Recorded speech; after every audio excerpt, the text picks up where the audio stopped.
Hello, sustain là tụi anh lời ní nhưng mình mì chống cho mình đừng trai co đạp phòng tiêu con hay thêm cho mình đừng chỉ phòng tiêu con thế nên một bộ nó đi trong tầm nạn thế nào cả hộp một nhóm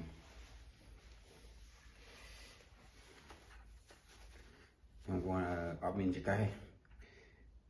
mình đã slap ria chẳng dừng tam nữa mà nó còn cái nôm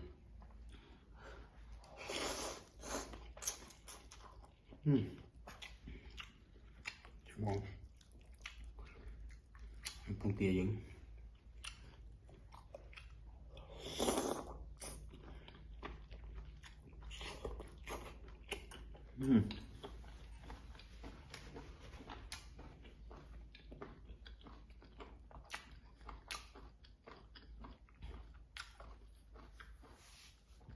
rút chết với plate mình vậy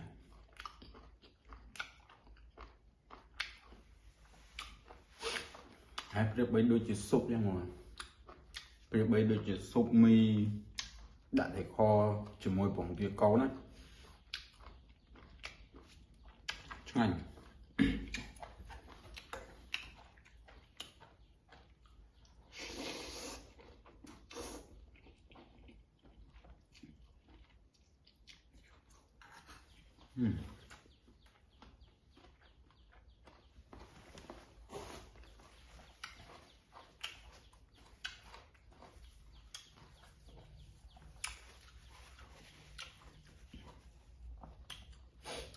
chết em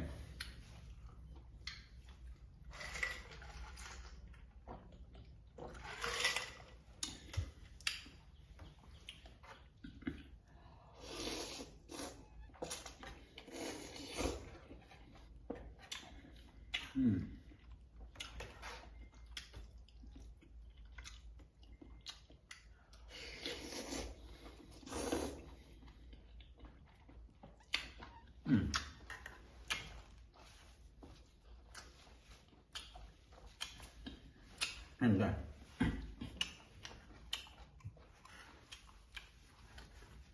tiền cái này một anh sạch thì kho vậy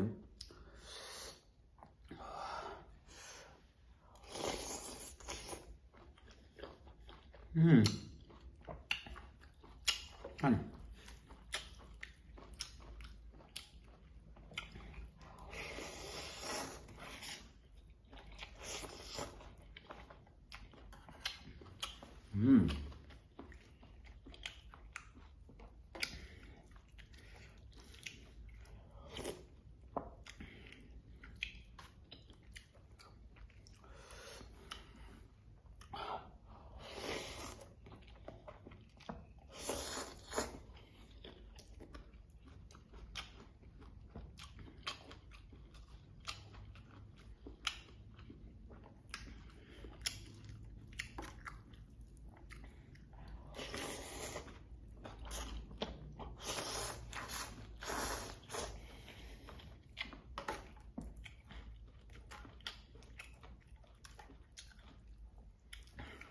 ngon đã bông tiêu mùi mì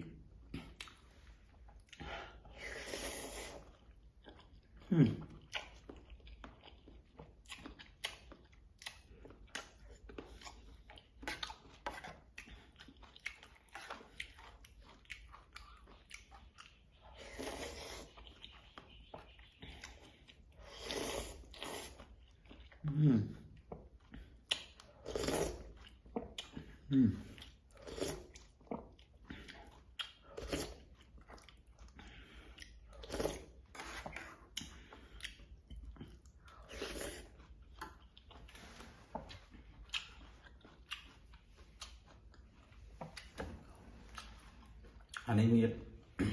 như vậy một con chúng vô một hộp hai cái vì mình luôn chết ngành vì đại dương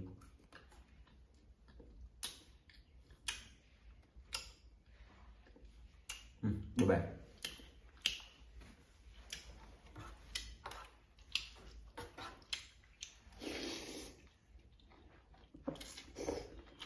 hay